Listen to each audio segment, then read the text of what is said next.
तर आज मी निघाले होते पायलच्या लग्नाला. पायल माझ्या कॉलेजची फ्रेंड आहे आणि मग तिचं लग्न होतं आज. सो आम्ही रेडी होऊन लग्नाला निघालो आणि लग्नातलं डेकोरेशन खूप छान होतं आणि वैशालीचा मेकअप करायचा होता, सो ती केला आणि ब्राईडची एंट्री झाली.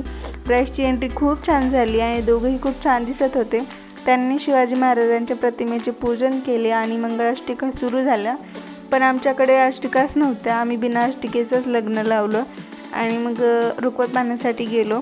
रुखवतही खूप छान होता आणि मग पूर्वा कुठेही जातील आणि बिना फोटोच्या येतील असं होणारच नाही. मग आम्ही फोटो काढल्या सगळ्यांनी आणि फोटो झाल्यानंतर इथं जेवण वगैरे केलं. जेवणही खूप छान होतं. नंतर व्हिडिओ शूट करायला घेतला आणि व्हिडिओ शूटही केला आणि अश्विनीचाही व्हिडिओ शूट करायचा होता पण व्हिडिओच्या मध्येच इतना चुभने लगा हूं सब. आणि मग नवरा नवरीला भेटलो आणि घरी निघालो. बाय बाय गाइस, भेटूया नंतरच्या ब्लॉगमध्ये.